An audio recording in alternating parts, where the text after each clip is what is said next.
Good afternoon, everyone. I hope you're well. Same process ever, please, and mics on either side of the room. We'll start with the open section and we'll set an embargo partway through for 10:30 p.m. this evening. We'll start with Crabbers, please. Thank you. Hello, Pep. Thank you for sparing some time for us today. I know it's a big day for you this weekend. Can I start with your player availability, please? Just in terms of your injured player. How's Nico Gonzalez? I know you said he'd got a big knock. We'll see this afternoon, the training. So there's a possibility that he could be We'll involved? see this afternoon. Lovely. Yeah. Oscar Bobb in his hamstring. No. John Stones? No. And just as far as Omar is concerned, I know he's got a third place playoff to take part in. Do you have a date yet organised for when he'll return? When finish the third game, we'll travel back. Hopefully with a smile on his face as well, I'm sure. Sorry? And hopefully with a smile on his face Always if they win that game as well. Yeah. Since 2022-23 season, Haaland and Foden have scored 15 of the 17 Premier League goals that Manchester City have scored against Manchester United, which is absolutely phenomenal. Does something change maybe in them for this game? Is that always the bar? Have you noticed anything particular about it? And what makes this one such a big difference game? I didn't know these stats. If they promise me they will continue, they will play tomorrow. Sure. Hi, Pep. Michael Carrick will be the 6th Manchester United manager you faced in your time here. Whether it's the hierarchy that you've worked with, the players you've signed, or the staff that you've had, what's been the most important factor in your longevity here in the Results. number of... Results. Anything else? No. If you don't win, you are sacked. So we won a lot, that's why I'm still sitting here. But There's no other secret, no other club. But here a little bit more. They are more patient, I would say, but there is no other secret.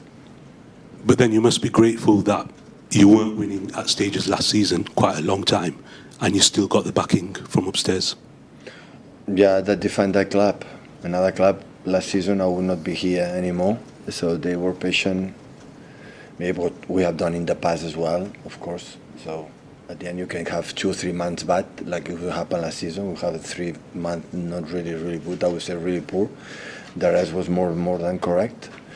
But maybe another club will not be here, but it's maybe because the past was really good. The numbers and the titles and anything we have done is extraordinary. That's why still we are here.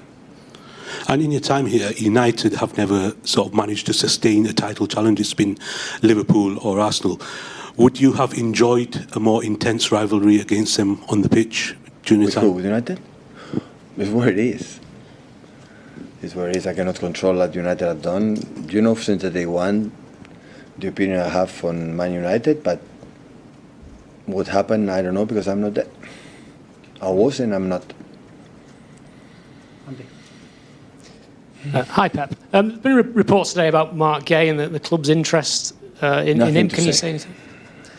Okay. Just generally, though, his position, the defensive positions, how difficult are these injuries making things at the moment for you and the team? Without John, without Ruben, without Josko, we are in the difficult situation for no one game, but a long, period. It's a difficult situation. But Ruben will be back soon. Josko no. John hopefully we'll see. So. Okay, and obviously it's a big game coming up at Old Trafford. Are the guys who are going to play ready for the challenge of playing there? I hope so. Pep, when it comes to preparing for games, obviously you're always very methodical. With this being a different manager in Michael Carrick, you don't have a lot of reference points. I'm just interested, how do you prepare, and has it been quite different this week compared to other managers you faced recently? Yeah, well, you have more info about what the opponent or the manager, the opponent does. You have to give more info to the players. When you don't have any info, don't give info to the players and focus on yourself. So this, maybe with a lineup, tomorrow you have an idea. You can have, some idea what Middlesbrough has done, or when Michael was in few games, was his first part as a manager in Man United, but it's tactics is about the players, and the players then you have United tomorrow is to play different was in Middlesbrough. So make analogy to say what are you going to do. I don't know. And in that, is there a thrill for you still that there's some things you don't know? You solve so many problems before a game as a manager, but this one's maybe a little bit different. You have to react to whatever Michael Carrick might do. Yeah, but I don't have a timeout after 10 minutes to tell them, guys, Michael want to do this, you know that, so we have time. So that's why when you don't have info, it's better, focus on yourself. For example, the game we played against Chelsea recently with a new manager, the first half was completely different than they play in the second half. So that's why it's question adapt and focus on yourself. Pep, during Amorim's time at United, I think the main subject was the formation. Some people say the formation is important. Some people say the formation are just numbers. What is your stance of the formation as a concept? What does it mean, the shape or the players? The shape. Yeah, when you play with 5 in the back, it doesn't work. You have to play with a 4. And when you play the 4, you have to play with a 5. That is analysis, and always afterwards. With 5, you can play extraordinarily well, and with 4, you can play extraordinarily well. But the argument is just, with the 5, you change the 4, and everything will be click, it will be fine. Oh my God, everyone will be manager, it will be easy. And it's not like that. So always you can do better, whatever you do. Because the players look like the best when the team works well, and it doesn't work when the team doesn't work well. So the ideas always are good. I never found a manager with the bad ideas. Before the game, you find a manager tell me, "Oh, my game plan is like that." I said, "Wow, yeah, well played." But after some time, it doesn't work.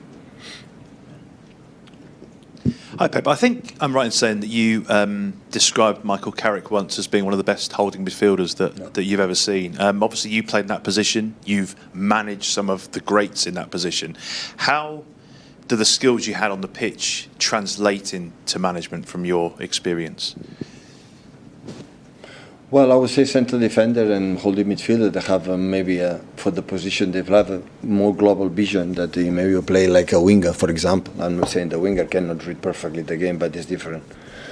So always I can say, I've said many times, Michael as a player was extraordinary. Obviously, we've asked you a lot about the transfer window, and I know you've said that this was not going to be an exceptional transfer window. But given the fact you've signed Antoine Semenyo, who has 2 goals in 2 games, potentially you might be able to sign a central defender. If you do that, would that make it an exceptional transfer window? He scored 3 goals. Yeah. 3 goals, 2 that were given. But would it make it an exceptional transfer window? Just for 2 games. Imagine you play 2 games here. That is analysis. Make it 2 games and don't score 1 goal, play bad. It was a disaster transfer window. That would be the analysis. So I don't judge. Of course, I won't score as much goals as possible, play the good, but he came for 4, 5, 6 years, and I will be judged after these 4, 5, 6 years, not for the 2 games. So, and I have a lot of experiences of that. When I arrive a player and I play good in the beginning,